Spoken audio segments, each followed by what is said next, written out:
Good evening, ladies and gentlemen out there in YouTube land. I am Deleted Scenes, human being, American, and YouTuber Ronin, and I'd like to welcome you to the return of Live from Sparkwood in 21. I want to start off by saying hello to everyone currently joining us on X. I can't see you, but I know that you're there.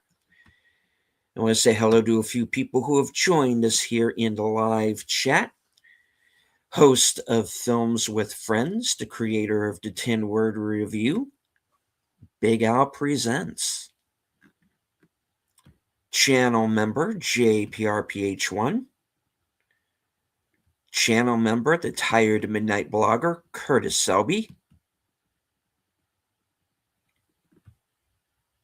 My co-host tonight on the Mystery Movie Night podcast, Enigma Severus.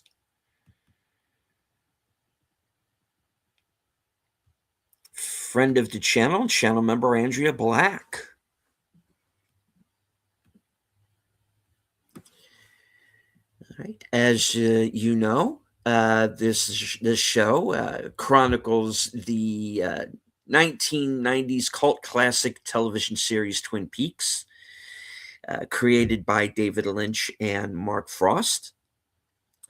And after the sad passing of Mr. Lynch, went on to cover his filmography as well. And tonight we have someone with us on the show who I feel has kind of taken up the mantle of continuing Twin Peaks. But before we introduce him, I'd like to introduce my regular fellow panelists here. Flappy apologist, aged boomer. This is the year of Flappy. 2026. Flappy 26. This is the year of Flappy. Yes. Indeed. Something, last call, Dark Side. Good evening. It is 40 degrees and dark tonight in the Chicagoland area. And of course, Troy's better half, Netters Network. Good evening. And by the way, gentlemen, I put the link to the Cosme right in your chat, so all you have to do is pin it. Are we actually watching something tonight? I thought we were. No? Are we? I didn't have plans to do so, but thank you for doing it. Okay, well, we have a Cosme chat, so we can, whatever. Fair enough. Okay. She's so used to doing Twin Peaks episodes. Yeah. We will be getting back to those. We will. All right. Okay, so ignore the Cosme link. Right. Or not. For the help matter. Why not? All right. And of course, last but certainly not least, our guest tonight, the writer-director of Queen of Hearts, a Twin Peaks fan film, who's going to be joining us tonight to talk about his next project. And of course, from Obnoxious and Anonymous, Kevin Cloutier. Good evening, sir. How's it going? Thank you for having me. Pretty well. Going pretty well. Oh, of course, anytime. All right. Of course, as you know, I am quite a fan of Queen of Hearts. I consider the film canon, and I really have respect for people who pay attention and respect lore, the mythology of something. We see so little of that, it seems.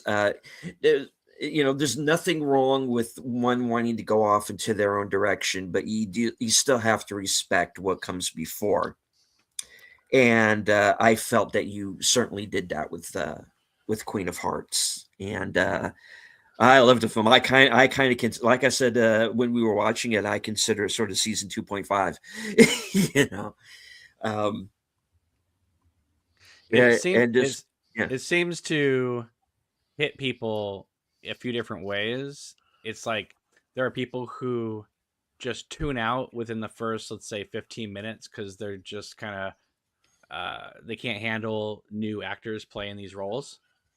And then there's the people that just keep watching. And I think if you keep watching, you make it past, let's say, the hour mark, I think you're in, because I think you get invested. But you have to kind of allow yourself to get invested. But I think once you do, I think you're there for the long haul. And I think there is a payoff. I think if you make it to the ending of the film, I think you are paid off as a Twin Peaks fan that for sitting there for so long. So. And I do think I have to, we have had at least one recasting in the canonical sense, in Donna being recast for the prequel and so forth. So I feel like as a viewer, we almost have to be intellectually honest, right? And say, look, we understand what this is. We understand it's a fan film. We understand that, you're not going to be getting back the cast, but the characters are the same, right? And a lot of the people in our audience tend to be very genre minded. So we're used to things like different TV shows and especially comic books that have different artists. It's gonna look different. The character is the same. So you just hope that the writers, and in this case yourself, respect the lore of these characters, and you clearly have. Well, for instance, like Annie Blackburn, I remember the actress who played her in the film, Madison. She said to me, "Well, this Annie is different than the one we see in the show, but it's only because this is Annie after she's left the Black Lodge." Good point. You would be a changed person after that event. You know what I mean? And so she would kind of know what the stakes were. Whereas before in the show, she is the new girl in town who is trying to just kind of lay low. And she ends up getting in this whirlwind romance with the most popular person in town, Agent Cooper. Right. And then getting sucked into the Black Lodge and then escaping. Yeah, that will change a person. So I don't think that I think she's the same person if you were to follow it, dare I say, logically after season 2. But she's not like just little Miss Annie, who's just kind of quiet behind the diner counter. And I do feel like any fan of David Lynch, a real fan who is willing to go and check out a fan film is going to understand that some effort has to be put in on the viewer's part. Clearly, any Lynchian project requires a degree of thought. You don't take it at face value. There's got to be that investment. So if you're not coming to it with the preparation of investing and thinking it through, I feel that's kind of on the viewer in this regard. I do remember as we were watching Queen of Hearts, it doesn't matter who plays the role. You look at Annie and you look at the trauma that she has been through, even irrespective from the Black Lodge, right? Just in her life. And you care so much about this person. So it doesn't matter to me who's playing it. I care about the character. Anyway, I'm sorry. Also, I love the idea of, I know you guys are big genre Star Wars fans when it works, right?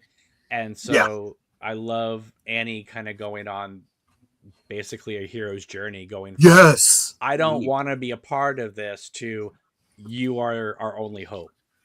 And so by the end of the film, you're not only on her side, you want her to succeed. And then when you realize the film is heading towards, giving the message to Laura, now you know where your footing is, you know where you are in the continuity of the series, and so you're just like waiting for all the pieces to come together, and I feel like they do.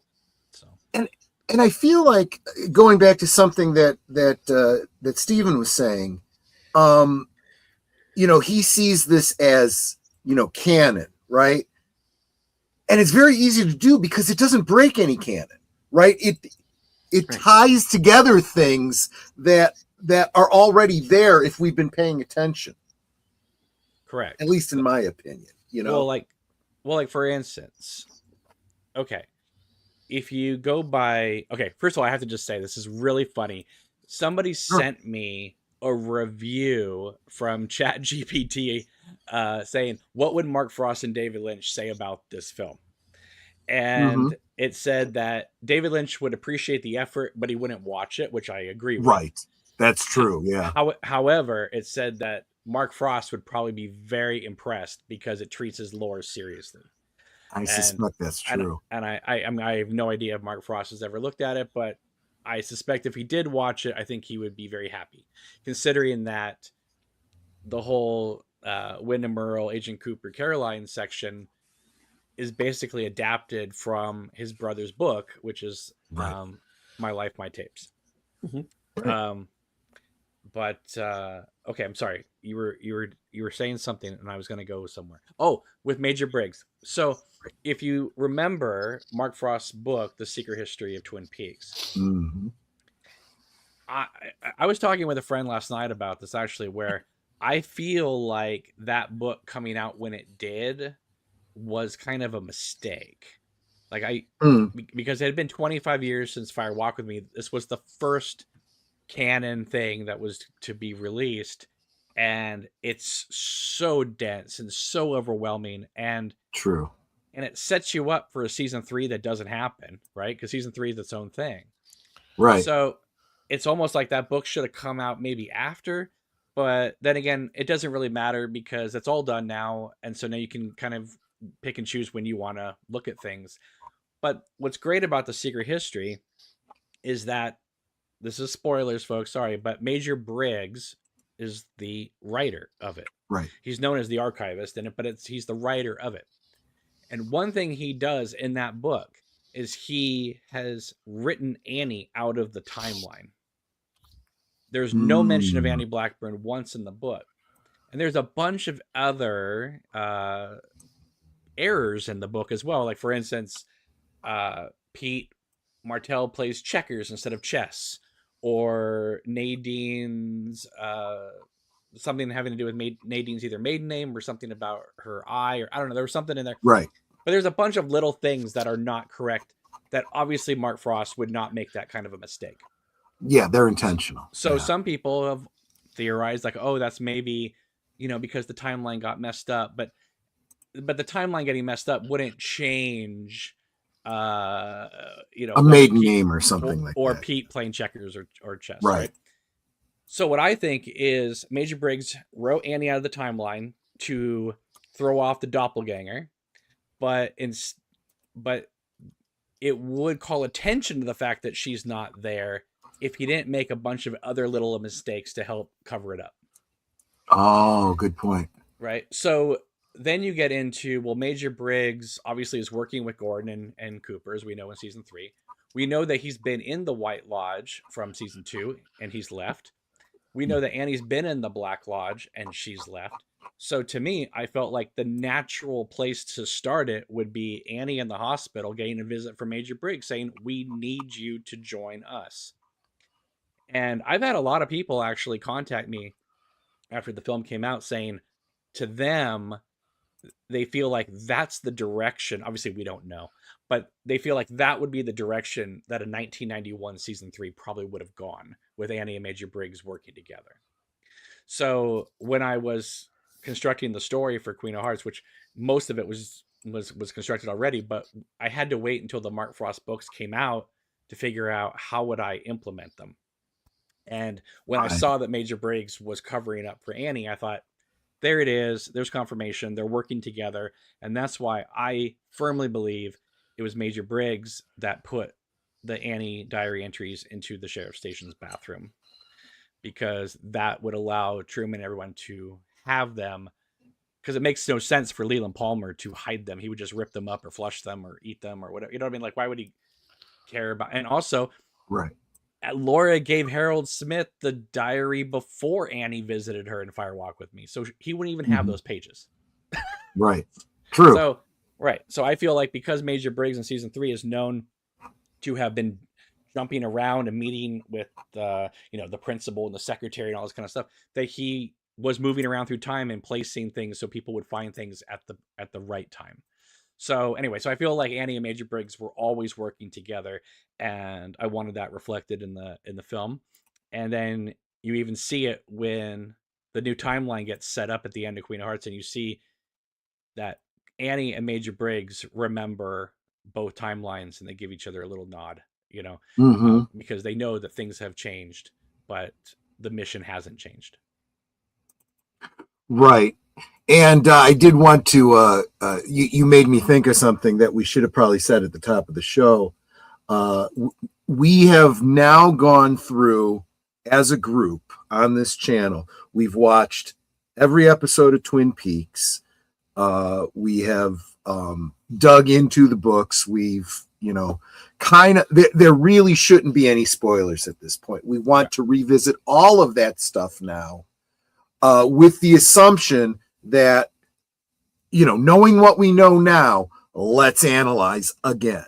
Because let's be honest, this material really lends itself. It's almost necessary that you go back and rewatch and reconsider and have discussions like this. It's the only way to really parse this out. I think that was always David Lynch's intent. Sure. And I've been doing a season 3 rewatch last few months, and actually myself and the co-host Camcorder Cameron, we've already recorded almost all the episodes but the last one. But I've been so busy working on this Black Rose rewrite and getting things ready for the campaign that I just haven't had time to edit them. So they're sitting there waiting to be edited. I got like 10 episodes ready to go. But it's been great revisiting season 3, because I feel like, much like Kubrick films, it plays better now, almost 10 years later, than it did in 2017. I think you needed to sit with it. Interesting, yeah. I think you needed to watch it, take it in, sit with it, maybe leave for a while, come back in a few years, check it out again. And now, I know this is going to sound crazy, but I feel like 95%, I feel like I know what's going on. So, and that's fine. And everybody has their own interpretation, but I feel like, there is method behind the madness. It's not just craziness. And I think it all does work together. And if you guys have any questions, go ahead, test me out. So, but yeah, I love season. I liked it. I liked it and I loved it in 2017, but I really love it now. No, I have to agree, and I'm so thankful for a fan project like yours, because there's a lot of fan films out there, and they're nice. They're nice, but this is like your next meal, in my opinion. Hey. It's like, I'm not going to starve to death. I'm getting Queen of Hearts, and I got another project to look forward to. Boomer, what were you going to say? Oh, you like that they use Olivia Newton-John song at the end credits. Well, that is true. I always am going to have a very special place in my heart for. It's a great song. Yes, absolutely. I remember being a little kid driving in my mom's car, hearing that come on the radio. And just and to get Queen of Hearts off the ground, to get it made, to have so many production issues with casting and things like that, like all films do. But I feel like it was sort of magic for it to come together. So when I did the special things, I thought there's only one song that can go here. And absolutely. And also, if you look at it, it's supposed to be 1989, 1990, whatever. So they wouldn't be that far removed from Olivia Newton-John's heyday, I mean, Xanadu was only 9 years old, so. Absolutely true. I won't get myself thrown off the panel and suggest, hey, after we go through Twin Peaks again, let's do a rewatch of Xanadu. But I'd really like to. Kino Lorber just put out the 4K, so. Oh, really? I hadn't heard that. Okay, yeah. I'm gonna have to look into that. Yeah, you can pick But it up. I mean, that's the on sale. It's like $13. How can you go wrong? I may have missed the best pivot point. So if we can rewind a little bit, you did mention getting ready for another project. Did you want to talk about that and let us know where you're at on that? What to look forward to? Well, I was hoping. Okay, so I don't know. Was it a year and a half, maybe 2 years ago? Um, myself, and another filmmaker were going to do, well, we did a crowdfunding in which it would fund both this film and his film, sort of a 2-for-1. Right. And we thought that would be a great thing. Still think it's a great thing. However, for whatever reason, and maybe it just wasn't the right time, but I think people, believe it or not, were a little confused by this idea of this 2-for-1 thing. They didn't know really what that was, and I felt like I had described it well enough, but I don't know, people just didn't seem to latch on to it. So, the other filmmaker is working on other things, and I know that he would love to come back to it, but that's going to be on his own time and when he wants to do it. So I decided, you know what, I'm going to try one more time to get this one off the ground. And it had been, I don't know, 8 months or so since I had written the script. I had a bunch of new ideas for it, was going to just put them into the script. But then I thought, it's been so long since I wrote that draft. Why don't I just rewrite the draft with those things in it instead of just putting them in? And so that's what I've been working on, simultaneously working on building up the campaign to go live. And the crowdfunding site, which I use, which is Indiegogo, they just sold to a new company, I guess, in the fall. So it's a lot harder to get your project greenlit for them to let it be on the site. So you have to, it's not like the old days where you just write it up and then hit live. So there's a lot of work I got to put into this. So I thought I was going to get it launched late January. But now it's probably going to be February, just because it's going to take some time. But I appreciate you guys having me on anyway, because I mean, it is going to take a village to get this done, because as we know from social media algorithms, sometimes you put out a post and it does well, and sometimes you put out a post and only one person sees it.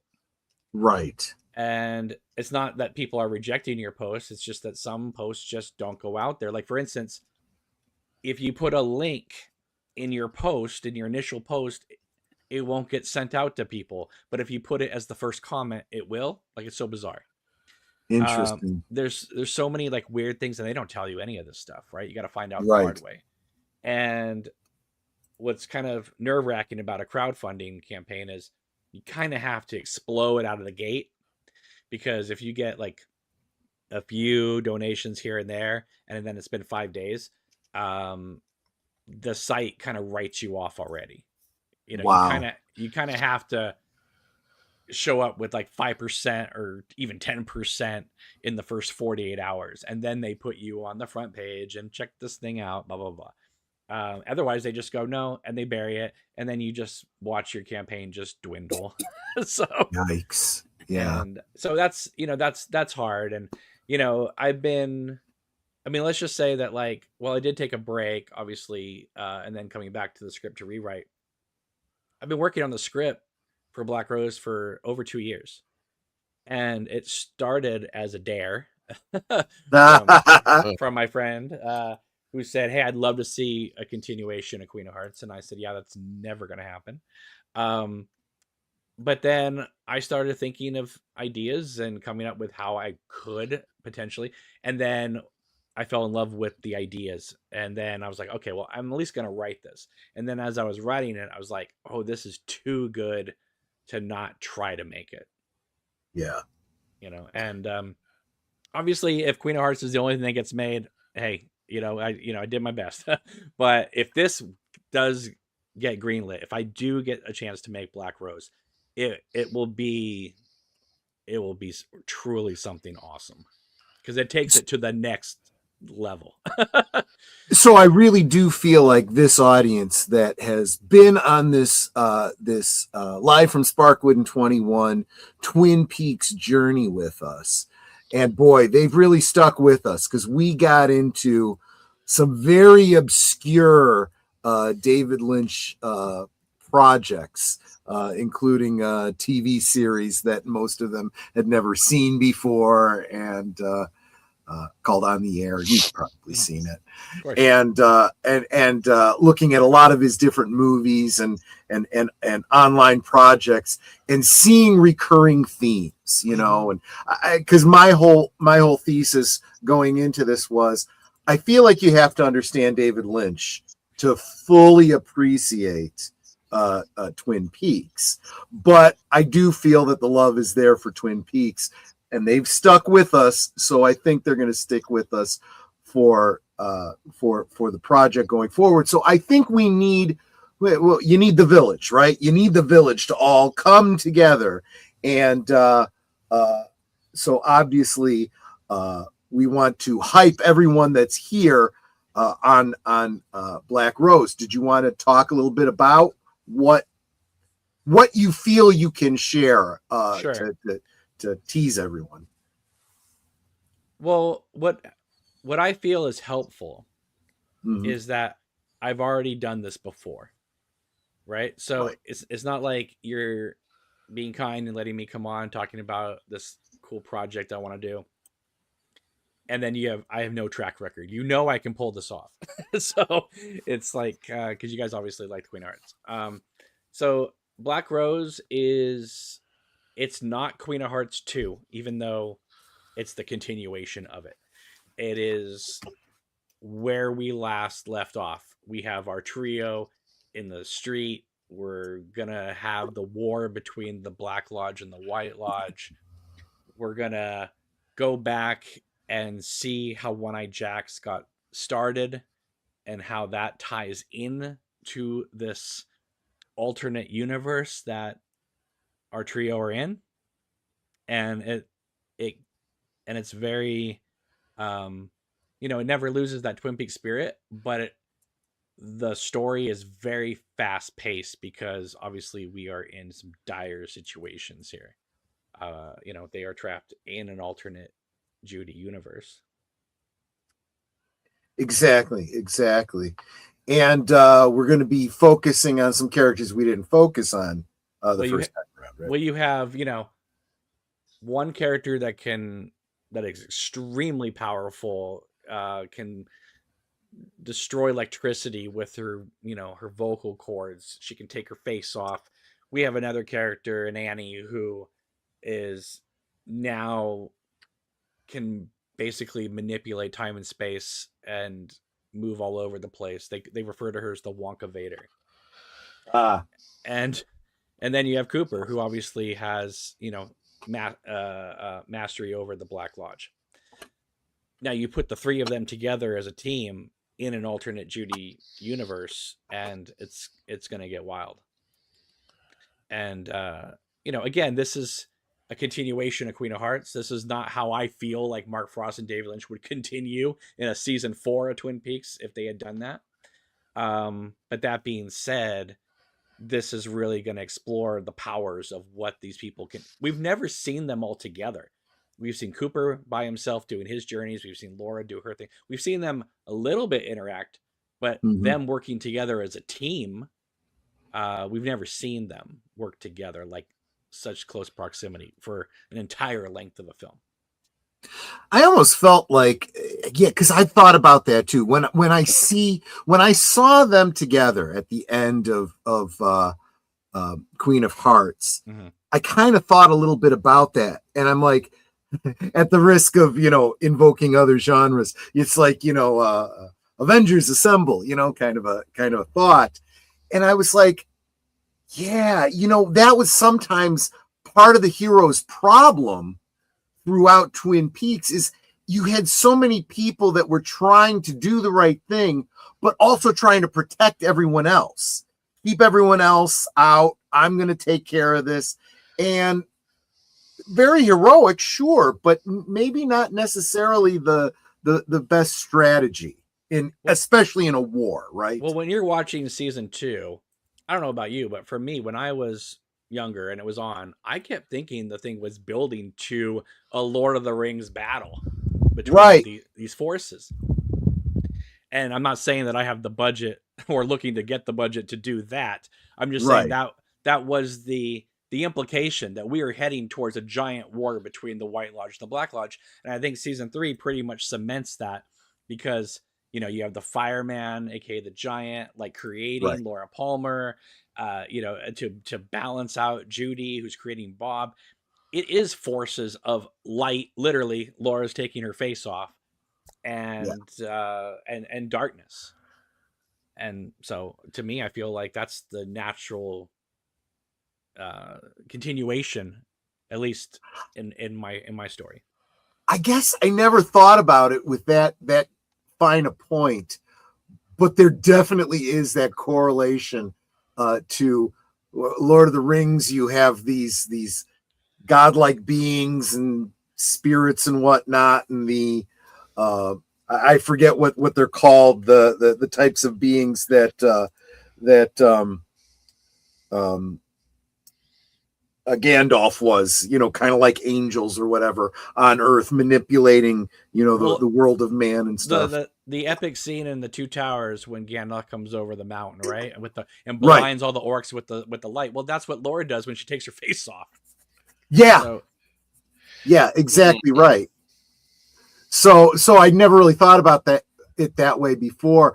I guess I never even really thought about it during the run of the original first 2 seasons of Twin Peaks. But then during the return, and you start getting into Judy and you start getting into those aspects, at least for me, I couldn't not think of it in terms of a Lovecraftian sort of a story, and especially then as you start reading through Mark Frost's books, you're like, you've got that Montauk Project sort of element that he kind of draws on, government conspiracies and, men who stare at goats and all that kind of stuff. And you start going, this kind of is a Lovecraft story that I didn't see springing on me. And especially when you think about Lovecraft and you think about people that touch these multi-dimensional, aspects and going completely insane because of it, you're like, yep, that lends itself pretty well to a Lynchian story. Oh yeah, and if you go to the original script of Fire Walk With Me, in the above the convenience store scene, they're talking about splitting the atoms and things like that. And so this idea of the atom bomb was always there. Right. There's a lot, like, if you go back and watch the season 2 finale, they've been doing these Twin Peaks tours with the cast, and I went to one of them, and it was lovely. But before the show, they played the season 2 finale on the big screen, and it was really nice. And I've seen that season 2 finale countless times, right? I mean, I've lived with it for nearly 30 years now. Right. But I was watching it again and going, oh my goodness, I never quite realized how much they set up season 3 in this episode. You have Bobby proposing to Shelley. All right, so now we're gonna know they're gonna get married. We have Sarah Palmer going into the diner and saying to Major Briggs, "I'm in the Black Lodge with Dale Cooper." Well, that's implying that she has this frog moth connected to Judy inside of her. You have Major Briggs giving her that knowing look, which means, yes, we got to put this plan in motion with Gordon and Cooper. We have there's Lucy and Andy, talking about how they're gonna, prepare for the young outcoming baby. Everything is completely set up, and obviously the doppelgangers and that kind of thing. But because when you watch season 3, the first time you're watching it, going, okay, here we are, we're in this new universe, this new world. But no, it really is just like season 2, 25 years later. It just exactly it just continues on. But yeah, it's I think because it was just all so new, that people felt a little like obviously off guard or off, centered from because they thought season 1 and 2 felt a certain way and Fire Walk with Me felt a certain way.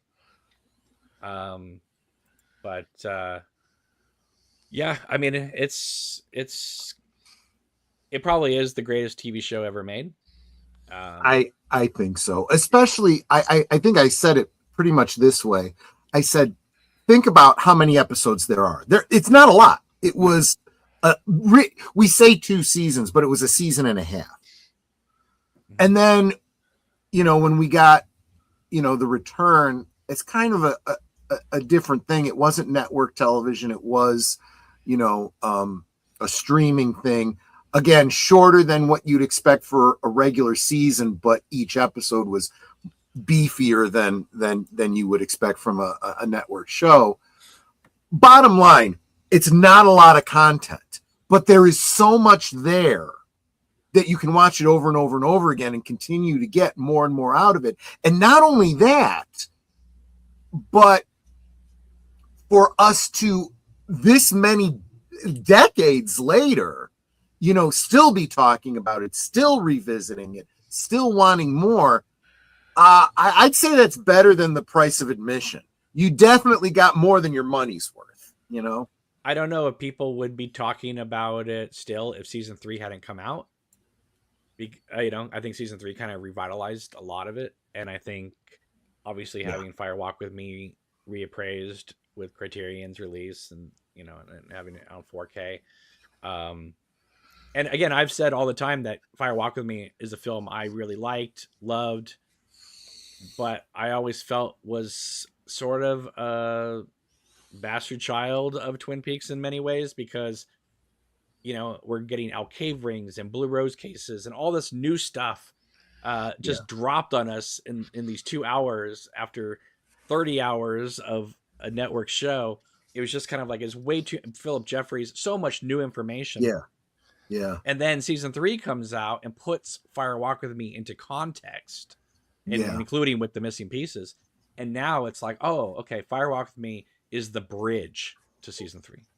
It's not the ending of the show.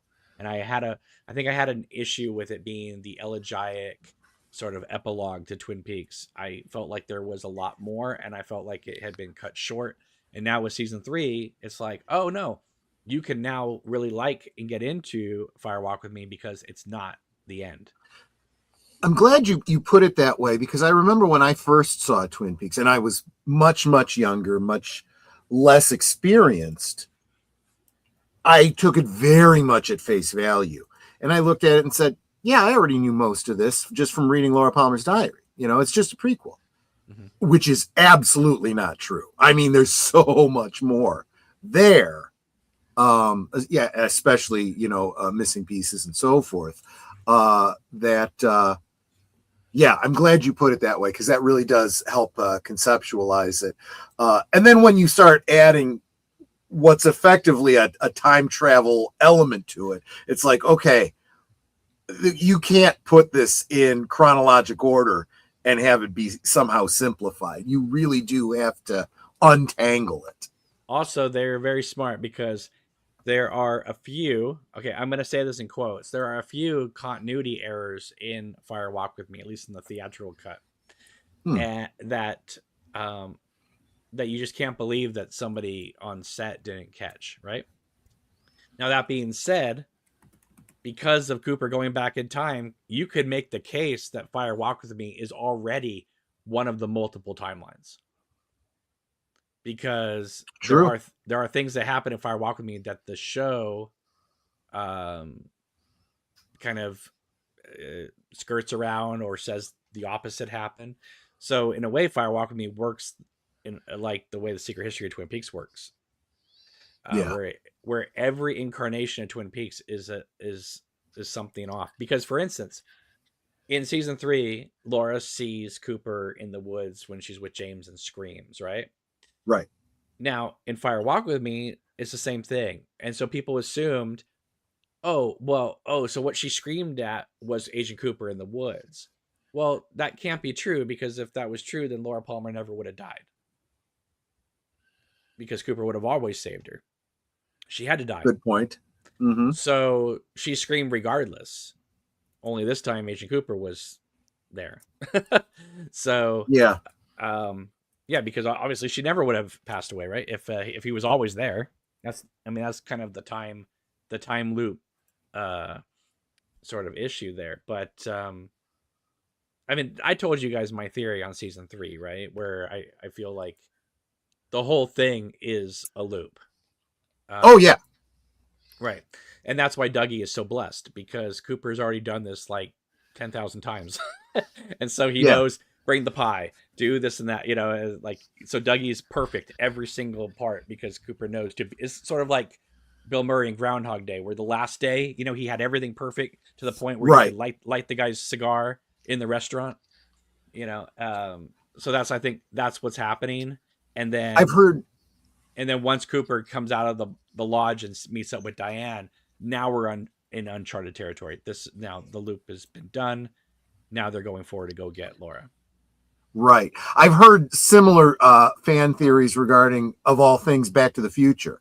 Is it possible that, Marty has done this, or an iteration of Marty has done this over and over and over again so many times? And it's like, it's entirely possible. You really don't know. But that was kind of a theme of one season of Agents of S.H.I.E.L.D., where they realized that they had been stuck in a loop, that the people in the future said, no, you've been doing this over and over and over again, and you fail, and the Earth blows up every time. And it was this weird thing where, Well, that's why I feel like the beginning of season 3, when the fireman's like, remember, Richard and Linda, it's because like Cooper's already failed. This is his next attempt. So he's getting the pep talk from the fireman, like, you better not fuck this up. Don't screw it up again. Just remember. Yeah. Right. Because and one of the reasons why you can say this is because at the end of 17, when Cooper rescues Laura and she disappears in the woods, 18 then begins with him walking her again through the woods, and then she disappears. And people say, no. What it is, it's just showing us it again. And it's like, well, no, because Lynch says it's a continuous film. So you wouldn't go 17 and then 18. It just begins with, and because it's all different footage. So my feeling is 17, he loses her. Then the beginning of 18 is he's done the whole loop again, and we're right back to where we were. Oh, wow. Interesting. Yeah. And then he loses her again and realizes, oh my God. So just real quick, this will tie into the whole Black Rose thing. So he comes out of the lodge, meets up with Diane. They go to that 430 spot. They're like, listen, once we cross, it might be different. They cross over into this middle ground, right? Sometimes they call it the Bardo and things like that. But they go to this motel. They literally have intercourse between two worlds, which is what Fire Walk With Me talks about. Then once they get in the motel, it then shifts them into Judy's dimension, because when they come out, it's a different hotel. And in Judy's dimension, you lose your sense of self. So Laura's been there for 20 years now. Everyone thinks she ran away, but she didn't. Judy took her. So Laura thinks she's Carrie Page. Diane's been there for a little bit, but she's now thinking she's Linda. Cooper maintains his sense of self, but he is losing it as he goes on. And then the ending, to me, I feel like they don't cross back over. When they go to Twin Peaks, they're still in the Judy world, and that's why the Treemans are there at the house instead of Sarah Palmer.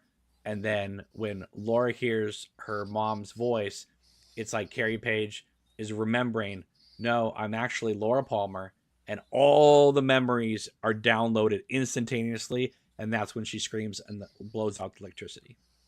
So to give another analogy to another time travel instance, the butterfly effect, where the main character goes back, changes his own history. When he returns to where he came from, he is suddenly flooded with the memory of a whole life that he is now just catching up to him.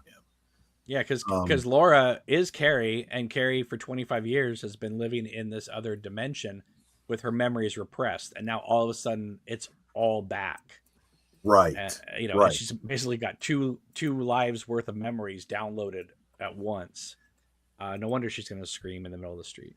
And what's I interesting is, mean, and oh, Cooper yeah, go said, ahead. and Cooper says in the street, "What year is this? Not what year is this? Not what year is it, but what year Yeah. is this?" Yeah. So That's a very specific way of saying it that means something very different. right, because he's confused, because he's thinking, okay, I thought he's probably assuming they crossed back over and they didn't. Yeah.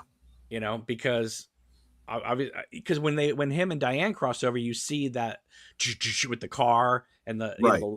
but they never cross back over with Carrie or Laura. And what's interesting about that is they go from Texas to Washington in one night, and they only stop one time at a convenience store. Right. That says it all right there. Which I kind of took to mean that, kind of like another horrible analogy, I'm not sure is adequate, in video games where you have something called fast travel to get from one place to another, and you go into a place and you come out as if you've gone through a portal or something like that. Sure. And that kind of becomes the whole issue of the setting of Twin Peaks. It's the when and the where. And, you know, you have to not only look at a map to figure out where you are, but which map should I be looking at, and how old should the map have been that I was looking at? I mean, Hawk's map is literally a breathing map. Yeah. Or a living map, he says. So it's changing daily. Right. Right. Exactly. And that's why a character like Hawk is so important, because he isn't bound in 3 dimensions. He has a spiritual aspect that is open to more things in heaven on earth than are dreamt of in your philosophy. Well, he's the one that tells Cooper in season 2 about the shadow selves in the Black Lodge. Exactly. He knows all of this. Exactly. And even in season 1, he's talking about the soul with Cooper and all that. So, yeah, he's a deeply spiritual character. I wish he had more to do in season 3, to be honest, because I think as the season goes on, he kind of disappears. But I mean, I don't think there's anybody that does like a bad acting role in Twin Peaks. I think the cast is uniformly pretty amazing. I think there was so much they were trying to put into season 3. Mm-hmm. I really do believe that, and maybe I'm projecting back, but I suspect that Mark and David probably knew this is our last outing. We got to do what we're going to do now.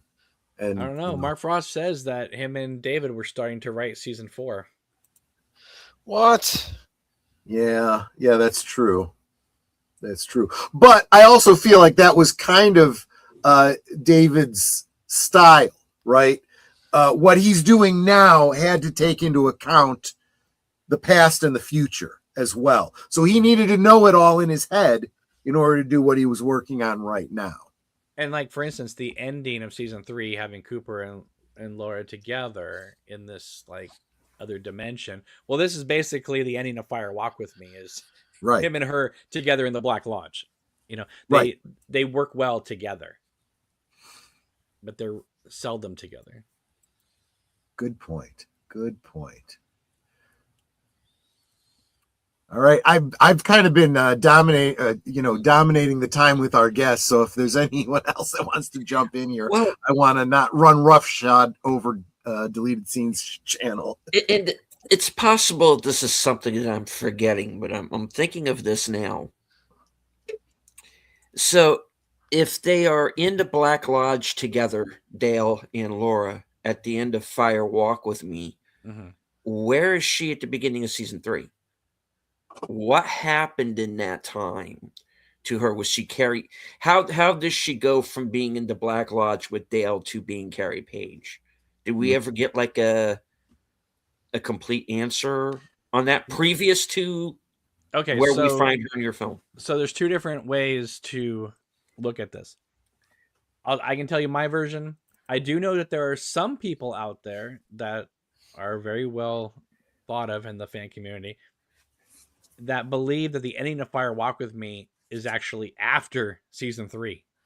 And that's like the true ending is that Laura and Cooper are together in the lodge, maybe as king and queen of the lodge. I don't know. But my feeling is that, look, the fireman created Laura. This is what we know now of everything, right? So the fireman creates Laura, sends her to Earth. So Bob wants to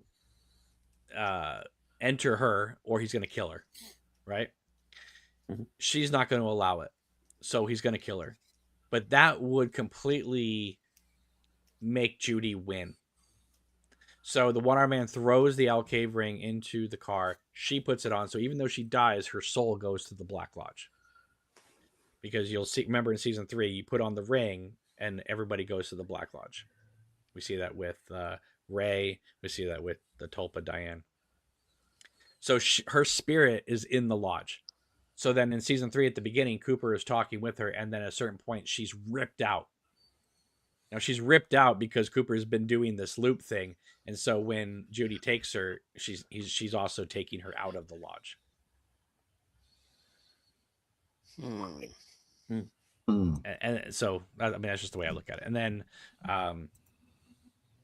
she takes her, because she takes her to this other dimension where she's making Laura work at a restaurant, literally called Eat at Judy's. So it's like she's enslaved her, And but what's crazy is that the fireman is more powerful than everyone in the Black Lodge, because if you remember in season 2, he shows up in the Black Lodge in the season 2 finale, so he can move between the lodges, but the Black Lodge cannot go into his world, and that's why he is a little afraid when he tells Cooper, "It's in our house now." Like somehow they found a way in with Judy. Wow. Yeah. Oh gosh, this is good stuff. I'm so excited to be getting back into this. I really am. It does. It kind of electrifies you, doesn't it, when you talk about it? And I want to, I might be getting a little ahead of ourselves here, but obviously, you said you're probably looking at kicking off your next project in like February. Any chance of having you come back and talk about that so we can assist with that in any way that we can, that absolutely. our audience can, contribute and,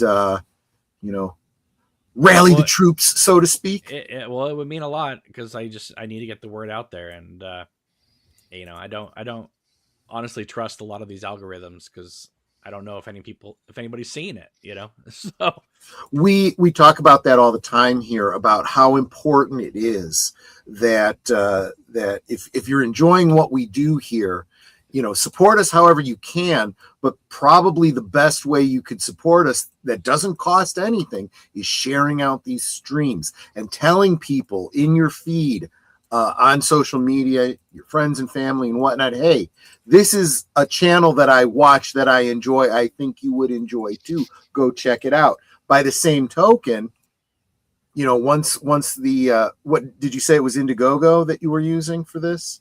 Most likely, yes.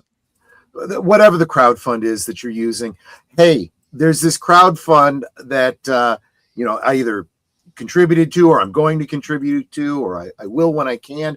But check this out. I'm fired up about this project. You're a Twin Peaks fan. I'll bet you would be too.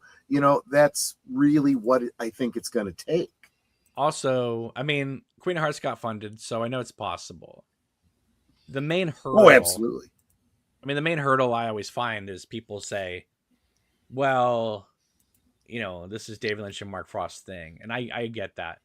However, this is how the fans continue it on, right? I mean, people make art all the time. People write stories all the time. This is just my way of doing it. And, so to me, I feel like this is the greatest honor of all, is to continue the story for the fans. It doesn't mean that you have to accept it, and you don't even have to watch it, but we should encourage people because otherwise Twin Peaks dies if we don't continue it on in our own ways.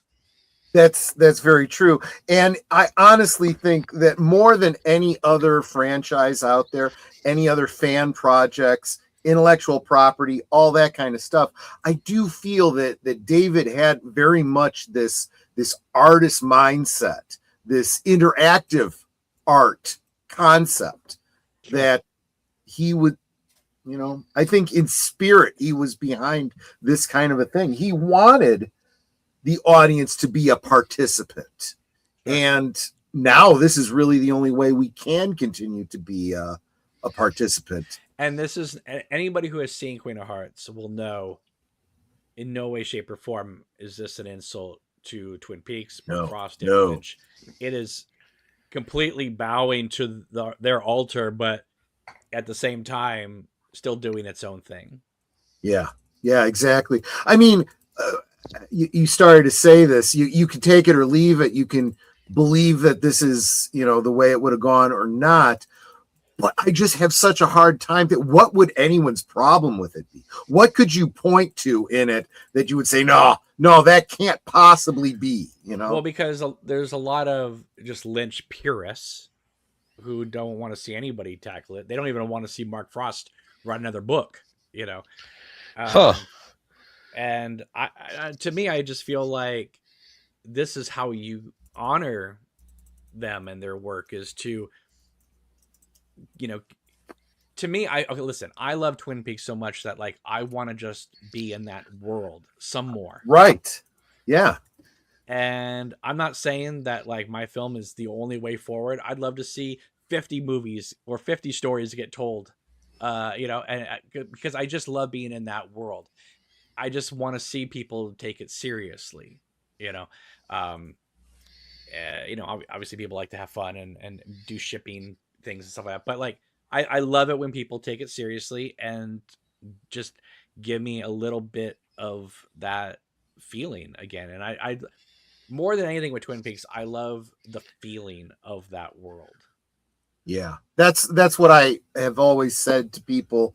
I said it to Netter when I took her with me to, or we went together, of course, to Snoqualmie for the various fests and so forth. I said, it's like we're going to Twin Peaks. You are. And when, yeah, exactly. In the most literal sense. When, and I'm forgetting who the creator was, that he got us to bring in like our high school yearbook pictures, and he put them together in a class of 89 yearbook with all the characters from Twin Peaks, Laura and Donna and all that, with all of our pictures. And I said to my wife, I'm like, see, this was our opportunity to go to high school together. We went together, we went to high school together in Twin Peaks, I totally get what you're saying. Fan-made projects about a franchise is the way the fans show their appreciation, their love for what was created, and pick up and carry the torch of what they created in the ultimate love letter. In fact, I would say this was something that I saw some people having a difficult time with in the return, and that was you had a lot. At the end of every episode, you had that book, not Bookhouse, the Roadhouse. And you had these characters that you had no idea who they were, talking about other characters you had no idea who they were, seemed to be completely detached from anything. And as we were doing the watch parties here, and I was talking about it, I said, it's because there's a lot of people in Twin Peaks that we don't otherwise see. And they have stories going on too. And you can take them or leave them. They may or may not have anything to do with the stories that we're following. But they kind of do as well, because when I've been doing my rewatch, I've been writing down everybody's names. And at one point, Charlie, who's the guy talking with Audrey all the time, he makes a phone call to a character, and one of those characters is in the bar. Right. So there are there are little connections, but like, my God, there's so many names in season 3. Yeah. But what's important about that is, Twin Peaks isn't that big a town. It's not Chicago, right? It's not, Well, the San sign says Francisco. 50. The sign says 50,000, right? So right. So everybody's life touches everybody else's more in a small town than in a big city. Sure. So there's these, and I think that's part of the story. They're saying Laura's death and all the things around it touched so many people. Mm-hmm. This is more about Twin Peaks as a town than it is about any one or subset of the town. Well, and if you go by season 3, Twin Peaks isn't just a town; it's an entire mind. It's now an entire mind state, because we're going worldwide in season 3. We're going to Paris. We're going to South Dakota. We're going to Vegas. We're everywhere. So now Twin Peaks. It's almost like because the doppelganger's been out for so long that the Black Lodge has seeped into the world. Right. And I feel like that is what Mark Frost and David Lynch are using as this is why the world sucks right now, because the Black Lodge has taken over the world. Yeah, that seems pretty fair to me. So yeah, exactly. I mean, that's why. I mean, it kind of climaxes with Bobby looking directly into the camera with that face of his when he's looking at the zombie girl in the car, but he's really looking at us like, do you believe this shit? Yeah, but that's the world. Well, and I made a joke last time I was in an evacuation center. I played a clip. This is what it was like: the woman screaming and honking the horn, and then the druggie. That's what it's like in situations. We get the same thing from David himself when he's doing his dream sequence, and he's talking about the dreamer who lives within the dream, and he turns and he looks right into the camera. Who is the dreamer? And he turns and looks at us. But is there any better moment turn meme that kind of represents the world we live in than David Lynch going, "What the hell?" Yeah, exactly right. Exactly right. Yeah, no, excellent point. Okay, I think I've said my piece. I've picked your brain as much as I can. Deleted, take it away. Oh, I do want to say though, so I've had the Queen of Hearts poster now signed by 3 people: Cheryl Lee, Kyle MacLachlan, and Heather Graham. And excellent. I figured they're the 3 at the end of the film, right? It's the characters. So I thought those would be the 3 I would get on it. And Cheryl Lee was like, "Oh wow, this is really cool." Kyle picked my brain for like 7 minutes about it. He knew exactly who the characters were. He's like, "You made a film about Annie and Caroline?" I was like, "You remember season 2?" Because they all pretend that they don't watch it, care about it, whatever. So I'm like, so he knew exactly what I was talking about. And then Heather Graham said to the guy who got the autograph for me, Joe, she said, "Well, how come they didn't reach out to my manager? I would have loved to have looked at this." And I'm thinking, what? Yeah. Like, okay, first of all, none of your publicists and managers would have even let me through 3 of them to get you. Right. Well, that reminds me of Doug, I don't know if you know who Doug Bradley is. He played the Pinhead. Okay. You're right, exactly. Or, I'm sorry, lead Cenobite. Hell Priest. He's the Hell Priest, yes. Sure. There was a fan film that it was one of those fan films where it was somebody who had actually worked on the previous movie and whatnot, and it was a non-profit. You know how it is, non-profit. He wasn't making anything out of it. It was a labor of love, and he cast. I can't remember if he played the role himself or whatever. Let's just say it was clearly a labor of love. It was definitely better than some of the movies that got made. Doug Bradley found out about it, and he was upset that they didn't come to him. They're like, "It's a fan film. It wasn't like anything real." He goes, "I was interested. I would have done it. We didn't know. We didn't mean to slight you." I once talked with Doug Bradley Well, I've met him a few times at conventions and stuff, but I once talked to him about why in Hellraiser 1 and 2 his voice sounds so general and godlike, and then season 3 or sorry, Hellraiser 3, he's basically like, "Give me back the box, girl." You know, he's just like talking. Yeah. And he says that because it was New World Pictures who made 1 and 2, they had the audio settings, and Dimension didn't care, didn't ask about them, so they didn't know how to pitch his voice, and that's why he never sounds like Pinhead again. Oh, that's a shame. Yeah, there's a lot of inconsistency. Yeah, but I mean, when you watch 1 and 2, I mean, he's like, that's why Pinhead took off, because he looked and sounded like a god. You know, right? Tear your soul apart. Oh yeah, you get chills when you hear some of those line readings. It drives me up the wall when people compare him to Freddy and Jason. It's like, no. This isn't just some slasher. This is like a true demon who's got rules that he follows, and you know, he's not just out to kill him. And he wasn't supposed to be the villain. From what I understand, Julia was supposed to be the villain throughout the series. I feel like she was. Yes, but she didn't come back for 3. And so they turned Pinhead into the main person. But he was always supposed to be on the outskirts looking in, that came in and maneuvered pieces around, not... Thank you so much, Six. That's so sweet of you. I always figured he was on the same level as like the tall man from Phantasm. Like, of course, that's another interdimensional being. So I guess that yeah. Which is why we're not completely off topic here. We are talking because honestly, no. Seriously, I was talking about the Lovecraftian element, and you know, Judy and Bob and all of them, not too dissimilar from the Cenobites. You know, well, I'll take it a step further. Look at Laura Palmer's house exterior, and look at Nancy Thompson's house exterior in Nightmare on Elm Street. It's almost the same. Damn.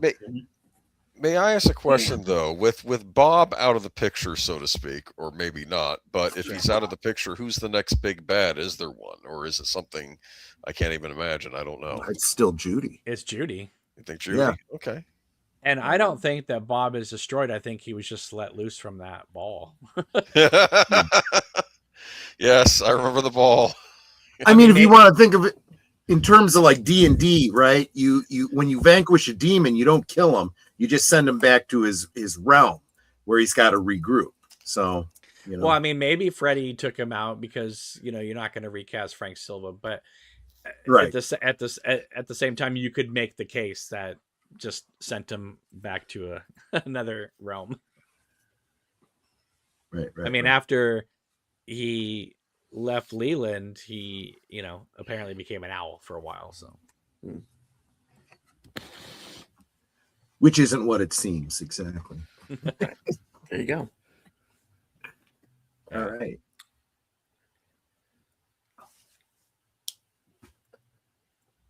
So there you go. I think I got a lot to think about in the next week before we get back into watching these episodes again. Well, let me ask you this real quick before you wrap it up.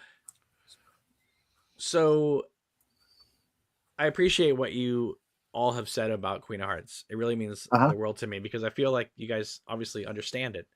And I know that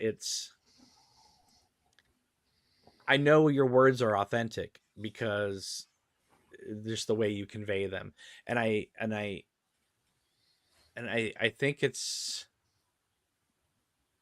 I don't know. It makes me happy because I feel like I did it right, you know, because it's not easy to do this, because obviously Twin Peaks means a tremendous amount to a lot of people. So it's, you know, it's, you know, so for me to say, not only do I want to make a continuation of Queen of Hearts, but now Queen of Hearts has this reception. It's like, obviously, if I want to do this, it must be really good. Otherwise, why would I want to destroy that legacy? I understand. Sure. Yeah. Absolutely. But I'm definitely excited about it. I'm I can't wait to get my marching orders come February and see what we can do to help you out. Well, I appreciate that. I'm trying to get everything together, and it's a long process, let me tell you. But I feel it'll be worth it in the grand scheme of things. And yeah, I loved watching your watch-alongs. Oh, you were lurking? No, I think I watched them after the fact. Okay. Well, But anyway. certainly you do certainly have your own copies to watch along. You don't have to watch with us live. No, but I wanted to hear what you guys said, and it was really great. Like, just not that you guys were pessimistic or anything like that, but it was kind of like, okay, let's start this thing. And then you would see by the time you guys got to Act 3, you're like, oh, something's happening here. I can't wait till next week. So. Yeah, no, exactly right. Exactly right. What was fun about that was that was my first time watching season 3. Right. So you were, in those episodes, you are getting my live reaction, which was oftentimes, what the fuck just happened? Why is Richard Chamberlain here? No, don't get me wrong. I'm glad you're here, but why? And I was so, because my thing was, and I think one of the reasons why I like Queen of Hearts so much was I was expecting season 3 to be very Annie centric. Right. Because I was at that point referring to her as a Time Lord, but and she's not in season 3 at all. No. So it was like, okay, I had to completely change my way of thinking and looking at it, kind of on the fly. I had this whole idea in my head of where season 3 was going to go, and then it's like, okay, well, you've taken the main piece off of the board. You've taken the queen off the board. Mm-hmm. So where do we go from here? And it was kind of like going back to square one, deciphering it all over again. Mm-hmm. So I think the best part of our upcoming rewatch is going to be when we get once again to those season 3 episodes and seeing all of the clues that have been laid out, because now I'm sure they're there. I've just got to go back and find them, and I think that's going to be the fun part of the rewatch this year. Now, like I said to you guys before, like I came up with the idea of Queen of Hearts like around late 92, 93. Uh-huh. But my story was just Cooper and Caroline and Annie, and then it would cut back and forth until they saw each other in the lodge, and then Annie would give the message to Laura, and I figured that would kind of be the ending of the film. So what was kind of nice, because I never made it then, was to have season 3 and have the books and all that. So I was able to incorporate all that material into it and not only tell my story, but then explain why Annie's not in season 3, why she's not in the books, why, this and that. So it was nice to be able to incorporate all of that material so that when you watch Queen of Hearts, especially if you watch it after season 3, it does kind of feel like an epilogue in a way. It's fan made, but it does, if you, like I said, if you want to just be in that world just a little bit longer, it will pay off if you try it out. Yeah, sure. Cool. All right. Well, we do have a certain series about a certain detective and a certain deerskin cap that we got to get to. So I think we are going to go ahead and wrap this up here. Right, Cameron, aside from Black Rose, what specifically do you have coming up on your channel? Well, I will be doing I've been doing a lot of like shorter, small videos, just kind of like random thoughts about things. So I've been doing that, interviewing some authors, and then I'll be returning back to the season 3 rewatch, and then also doing the Black Rose campaign when that kicks into gear. So there are going to be a lot of things happening. I've had to take kind of a break just because I've been writing and trying to get things off the ground. So, but I think things are going to start moving pretty fast when everything starts kicking up. And also, in a few weeks, it is going to be the 1-year anniversary of David Lynch's passing and his birthday. I'm going down to LA for the big celebration. I don't know. Obviously, there's going to be a lot of cast members there. They've already announced Leo Johnson's going to be there, and the Giant, and a bunch of other people. But apparently, there's going to be more. I don't know who's going to be there. So I was like, I had friends saying, you really should come down. And after the third time they tell you that, you kind of go, maybe I should come down. So yeah, and I feel like it'll be good mojo for the project anyway, just to kind of be around that kind of vibe. So cool. So make sure to sub if you guys haven't already. If you guys haven't subbed. Right. The link to Cameron's channel is in the description below, so make sure that you do that. So, and Geek Flag says, "Don't get all mushy."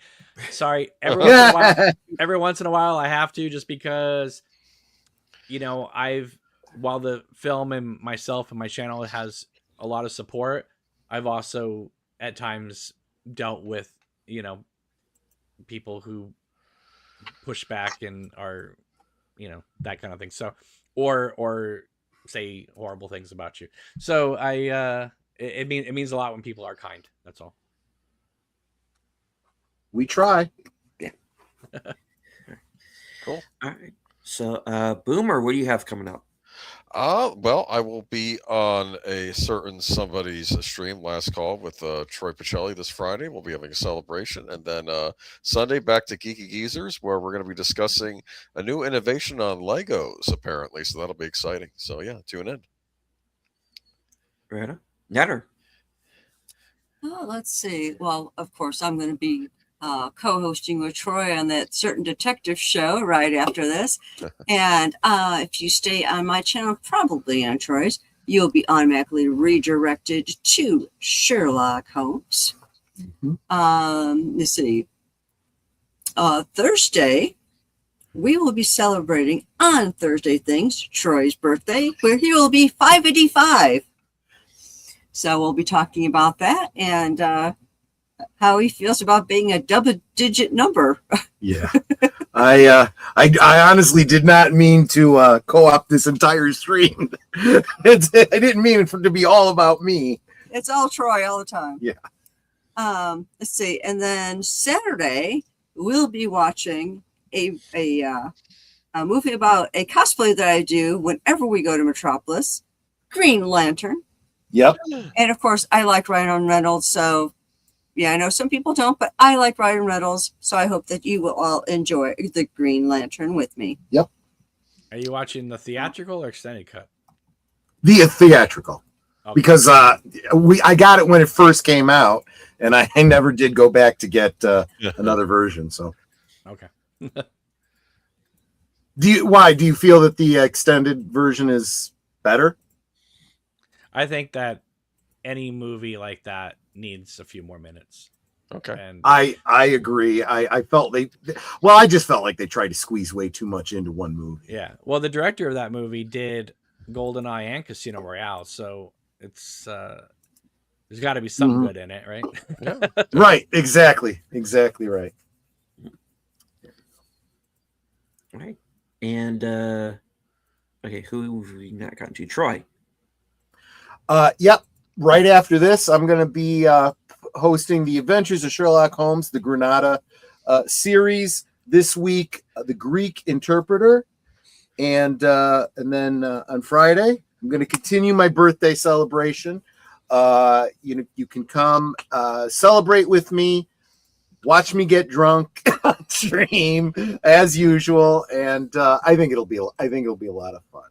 I think we'll have a lot of fun on Friday, and there you go. All right. And as for myself, let's see. I will be joining Outlaw Bill Thursday at 4:30 p.m. Eastern for Action Theater. Film to be determined. Later on that night at 11 p.m., you can join me for my program Coming Attractions. You get to find out what I am going to be up to for the next week, up to and including my appearance Friday night with Big Al Presents on his program Films with Friends. And we are going to be watching the original Death Stalker from 1983. Sword and sandals, not necessarily epic, but we will be.